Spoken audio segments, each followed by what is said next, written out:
E é bom entender isso, porque na grande construção que nós temos falado, é um povo que está disperso, que está sem compreender, alimentado por questões religiosas que dominam sobre o globo, em os quatro cantos da terra, alienando as pessoas, tendo em seu culto um sistema sinestésico de dominação, de hipnose. A pessoa é como se fosse uma droga. A pessoa, para estar bem ao curso, alguns se adaptam a um sistema coach, aonde de auto performance, a busca do sonho, de se reinventar, de se qualificar nessa corrida atrás de bezerros de ouros também, de mentores que se propõem a chegar até as pessoas e delas se alimentam, trazem a sua riqueza. E da religião, na composição da religião, é quase uma necessidade de uma droga. A pessoa, como assim? Sem ofensa, aquela senhorinha, o senhor, aquela pessoa íntegra, porque sabemos que nas religiões existem pessoas íntegras. Diga de passagem, a pessoa muito religiosa, independente da onde ela se está ou ela se coloca, em geral é íntegra. Tem os excessos, a habitulação, o fanatismo, mas a pessoa adaptada, coesa, com a estrutura, com a liturgia, com os códigos, com a adaptação, ela acredita fielmente e depende daquele espaço para respirar. A vida dessa pessoa tramita dentro desse espaço. É uma droga, porque ali ela tem a esperança, ela respira, ela almeja e crê que aquilo ali, de fato, é o pão da vida dela, que alimenta, e ela se regozija. O seu corpo, a sua mente, está condicionada a um sistema, a um método. A mesma coisa que a pessoa que habitual a esse frenesi que tem, a que você vai receber, ela quer receber uma esperança que você vai ganhar, que você vai receber, que Deus está colocando a mão sobre tua. Ela tem uma vida sofrida. Aí tem esses encantamentos desses demônios, porque Cristo, né? Ah, porque eu sou profeta. Não tem nenhum profeta que ficou falando que tem chave do céu, que Deus está abrindo porta. Ao contrário, né? Era sempre com a intenção de exortar, trazer a pessoa para o caminho, não da forma lucinógica como é feito, é o que a pessoa quer ouvir. O que é feito dentro das instituições, essa forma lucinógica, adaptando, impregnando a mente da pessoa de estímulo, sensações que ela se move, que Deus é com ela, é tudo que ela quer ouvir. Ela precisa disso ao olhar para a sua vida e ter na sensação que Deus vai cuidar. Ela se exime de ter o cuidado. Na contramão tem o coach, que tem que dominar. No contrário da religião, é Deus que domina, que controla. Ela fica no descanso. Na religião, ela tem um descanso que tem o agir de Deus. Tudo está no controle de Deus. No caso do coach, que contrabalanceia com esse argumento, tem a estrutura que a pessoa que é a divindade, que parte dela. Ora, tanto um quanto o outro, existem os exageros. E nessa batida, dito por alguns poeta, perfeita, se destoa a verdade. Não reside nem num lado, nem no outro. Então, o que está sendo feito nas instituições religiosas é exatamente isso.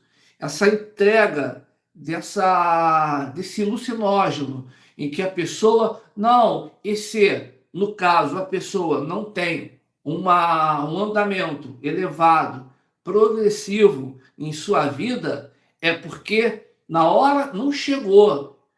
Fica a encargo de Deus e ela se consola e se contenta com o estado de miséria que ela está e se sente feliz.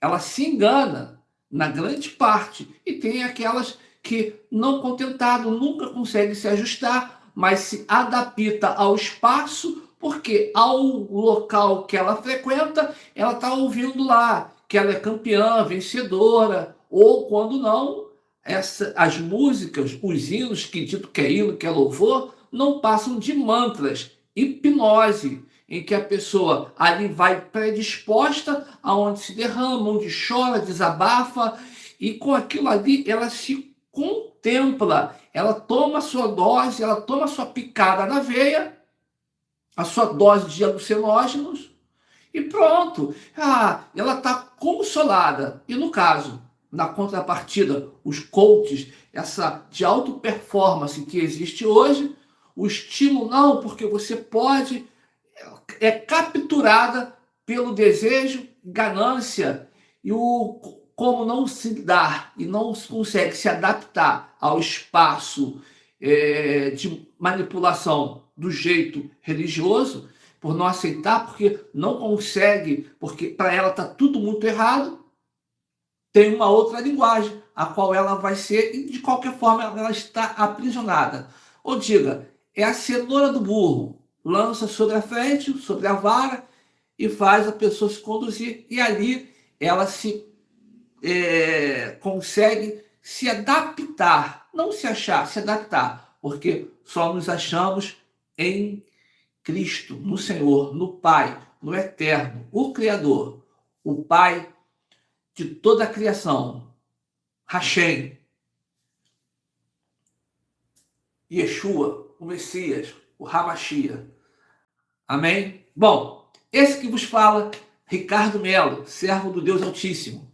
E se você caiu aqui de paraquedas ou está passando, assista esse vídeo, porque o que nós temos dito, falado, pronunciado, alertado, tenha certeza, nenhum outro canal você vai ouvir o que você ouve aqui. E menos ainda, nas instituições religiosas. Ao contrário, a nossa fala é de coalizão, não é de colisão, é de coalizão, para que haja um corpo coeso, responsável. Não é para desagregar, é para fortalecer. Mas, da forma como procede hoje, a nossa fala vem como ameaça, como ataque à estrutura que foram montada. A discurso do que nós falamos, a despeito disso, o discurso que agora pouco iniciamos, trazendo uma linguagem e que não é comum e o que é praticado, é uma denúncia do que realmente, o que acontece no modelo de culto pagão. Não tem nada a ver com os apóstolos ao sair, ao se reunir, ao congregar para poder estar fazendo discípulos e não ovelha, e não rebanho. Discípulo. Essa foi a ordem de Jesus. E é o que não é feito. Aquilo que é a ordem de Cristo não é o que está sendo realizado. Então, a nossa fala ameaça ao sistema religioso.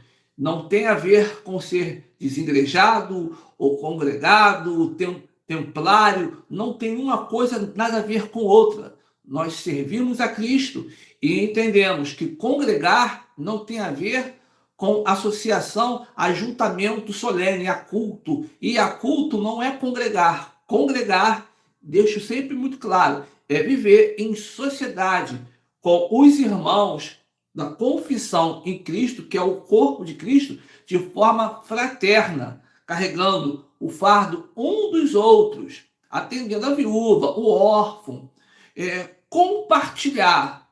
E que a pronúncia igreja, designada por Roma, é uma subversão de Roma. É uma profanação que, tirado de um corpo, e quando se dito as cartas às igrejas, em Apocalipse, não tem a ver com carta à igreja. é carta à comunidade, porque não é a igreja de Éfeso, de Tiatira, Laodiceia, Esmirna, é o povo. Laodiceia e Esmirna não é igreja, é cidade. Ao anjo do povo, o corpo de Cristo que está em Laodiceia, escreve. E a carta não é dirigida ao corpo, é dirigido ao sacerdote, ao que tem a referência, que ministra, que está no exercício do ministério de Cristo e não o seu. Nós somos ministro de Cristo. Eu não tenho ministério, o ministério é de Cristo. Me adapto e exerço o ministério de Cristo. A Ele a honra, a glória e todo o poder e toda a minha dedicação. Amém?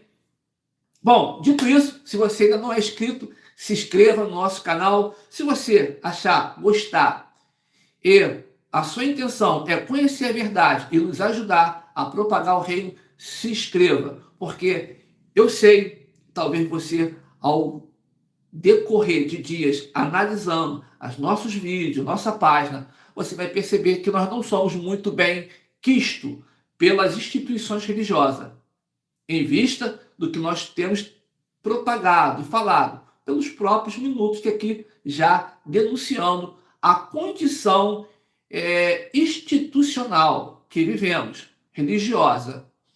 Longe essa ideia da roupagem que um se veste, que é de uma linha A e outro de uma linha B, nenhum deles tem a ver com Cristo. Embora, mesmo nessa condição, algumas pessoas se aproximam de Cristo. E, quando elas chegam em Cristo, mesmo estando nesse local, acabam evadindo do local por não se adaptar à doutrina de homens, que assim eles impõem às pessoas. Falando isso, deixando isso muito claro, essa questão institucional e até essa coisa que são interessados nas escrituras sagradas, mentira. A EBD, Escola Bíblica Dominical, que muitos não, porque o verdadeiro crente está ali, não passa de uma ciranda do diabo, livrinho em que aonde a pessoa vai estudar as várias formas de amor e que tem que obedecer à autoridade, que a instituição é assim, que a regra, aquilo. Não explicam as escrituras, não envolve a pessoa com Deus, não fala a estrutura, o arcabouço da Bíblia, é só historinha para boi dormir. É a ciranda do diabo. Avultam a si algo em que eles não entregam. Dizem que a preocupação é a palavra, só que é institucionalizada, assim como tinha o judeu, né, o Torá oral, hoje o Talmud, mas a Mishnah, a qual Cristo veio contra ela, tem hoje os Didaquê, o pai das igrejas, uma série de argumentos que fogem às escrituras, para você entender, e assim a gente entrar na questão da revelação, como nós pronunciamos no início. Para você entender em relação a essa questão, as escrituras sagradas, a Bíblia, ela tem uma composição muito interessante. E ela, ali está toda a história da humanidade. Só que você tem que entender que a palavra de Deus, as escrituras, compõem nessa estrutura, na Bíblia, nesse compêndio de livros. Não é, a Bíblia é a palavra de Deus. Peraí, vai devagar. Né, que contém, ali está a história de Deus, está a palavra de Deus, está a estrutura do homem ao lidar com o Senhor, com a estrutura do homem ao lidar com o pecado, como o homem, ao curso da história, se relacionou, erros e acertos, e aí vem alguém para dizer que a Bíblia toda é inspirada por Deus. Quem falou isso é Paulo, e não estou aqui para contestar Paulo nem nada, eu creio na autoridade de um homem de Deus. Só que o que Paulo falou, como disse Pedro em sua carta, 1 Pedro 3, se não me salvo engano, está lá, que há muitas coisas, assim como o amado irmão Paulo tem feito em todas as suas epístolas. Olha, Pedro fazendo questionamento sobre Paulo. assim como o amado irmão Paulo fez em todas as suas epístolas, falando concernente às coisas do reino dos céus, nas quais há certas coisas difíceis de compreender, que os ignorantes e estáveis na fé deturpam, como deturpam as demais escrituras. Então a gente tem que ter cautela, por isso que diz que a letra mata. A gente tem que saber quando as escrituras sagradas está na pronúncia, nos mandamentos, nas leis, nas profecias, nas tratativas de Deus com o homem. Isaías, que é o profeta maior, que é compreensivo, aquele que tem aproximação ao contato com a Bíblia. Ezequiel, Daniel, os judeus já não consideram Daniel, mas porque eles, bom, é uma outra questão, mas Jeremias, outros citados, os 10 mandamentos, a lei, uma coisa é a lei. Aí a pessoa, na Bíblia tem 613 mandamentos. É mentira, não tem. Isso a pessoa pega de carona, de ouvir tanto, isso está dentro da Mishnah, do Talmud. Ele pega um versículo, um dos mandamentos, e cria em cima daquele, não faz isso, mas não faz assim, porque também não pode fazer assim, não pode fazer assim, e criou-se. Não são. Isso aí está no Talmud. E hoje, tem o rabino, agora, Maimonides, rabino Maimonides, que eles têm como hoje, com maior excelência, a descrição desses 613 mandamentos, que são de homem, é do Torá oral, não é das escrituras. Eles se baseiam num mesmo capítulo, eles colocam lá 20 coisas em cima. Como, bom, já estou... só para você entender o motivo. A lei, Jesus não veio revogar a lei. Não veio. A lei é boa e é para ser cumprida. Tá certo? E ela é punitiva. A lei é guardiã. A lei é guardiã dos estatutos. E baseado no que acabei de falar, vamos entender que está tudo errado. Esse é o fato.